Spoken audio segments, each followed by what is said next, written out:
Pour ceux qui ne sont pas au courant, Fabrice Ondoa a quitté Nîmes et est retourné en Lettonie avec Rigas. D'ailleurs, il a déjà effectué son premier clean sheet avec son nouveau club. Moins d'un mois après sa signature, il n'a pas chômé longtemps. En effet, le technicien Victor Moroz connaît ses qualités. Il avait été retenu dans la liste justement du match contre Liepaja. Contre toute attente, le gardien des Lions indomptables était titulaire contre Jelgava à domicile. Une opportunité qu'il a su saisir. Le champion d'Afrique 2017 n'a pas tremblé. Il a permis aux siens de creuser l'écart au sommet du classement grâce à une écrasante victoire de 7-0.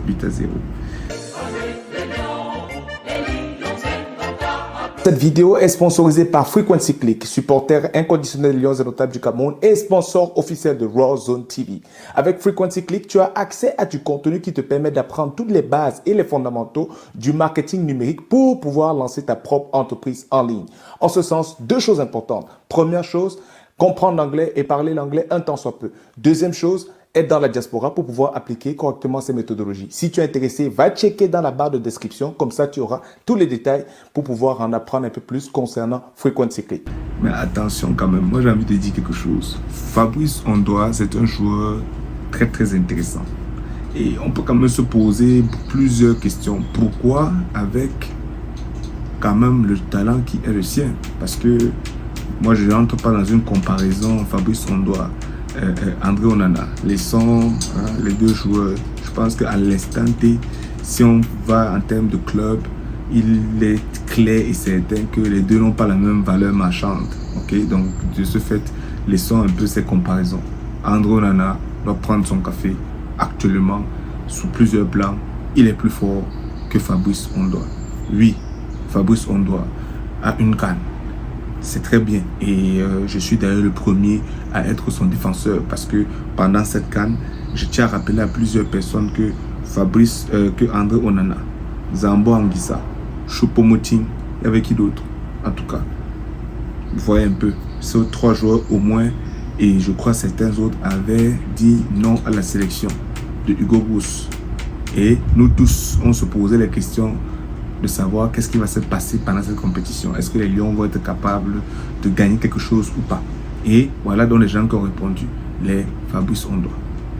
Donc, lui, il se retrouve en train de jouer en Lettonie. Et donc, moi, je peux poser la question, qu'est-ce qui se passe dans la carrière de Fabrice Ondoa qui fasse qu'il n'ait pas eu la chance, finalement, de pouvoir jouer dans un club simplement même de première division, que ce soit en France, ou même au Portugal, ou même en Belgique, je sais pas trop. Bon, je crois qu'il a quand même joué un peu en Belgique, mais bon, laissons la Belgique, comme je disais, France, Portugal.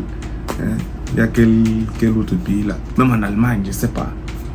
Une deuxième division en Allemagne, je sais pas. Hein. Je comprends pas. Mais c'est compliqué.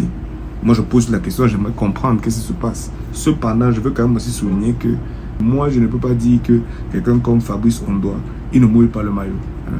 Comme quelqu'un m'a dit dernièrement, le problème peut-être avec lui, c'est que des fois, il a un peu trop d'engagement. Peut-être parce qu'il veut trop prouver, peut-être bien, c'est sûr. Il est quand même dans une équipe où il a quand même André Onana qui est quand même top gardien. Et quand il a la chance d'être sur le terrain, il faut qu'il se mette aussi au niveau, on peut comprendre. Mais voilà, moi je trouve que c'est dommage que il semblerait que son niveau en termes de club, ce soit la Lettonie. Et tant que s'il se fait appeler, et même on ne sait pas si Marc Brice va l'appeler parce qu'il a fait sa liste pour les premiers matchs, on n'a pas vu. Ça ne veut pas dire qu'il ne va jamais être appelé, mais on peut se poser la question. Donc je ne sais pas ce que vous en pensez. Donc laissez-moi savoir si vous avez une quelconque idée sur les raisons pour lesquelles quelqu'un comme Fabrice Ondoa, qui, je le répète, pour moi est un bon gardien. On ne va pas le mettre au niveau de André Onana, mais c'est un gardien pour moi. Quand je regarde sa carrière, même simplement à la sortie de la CAN 2017 où je crois bien il a été le meilleur gardien, pourquoi il n'a pas pu décrocher un contrat sérieux dans un club par exemple de Ligue 1? On peut se poser cette question. Qu'est-ce que vous en pensez? Si tu as apprécié la vidéo, n'oublie pas de t'abonner, de lâcher un like, d'activer la cloche de notification et partager massivement la vidéo à d'autres supporters afin qu'ensemble nous fassions entendre nos voix et qu'on fasse grandir notre communauté.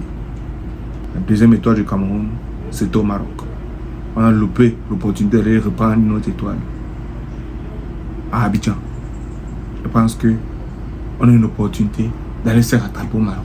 Mais pour ça, il faut d'abord se qualifier. Et en plus, la poule a l'air abordable. Et dans l'absolu, ça prend 2 personnes, 2 équipes. Les 2 premiers de la poule se qualifient.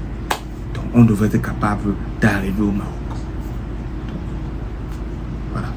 Si ce n'est pas déjà fait, prends le petit temps pour checker cette vidéo dans laquelle justement nous passons en revue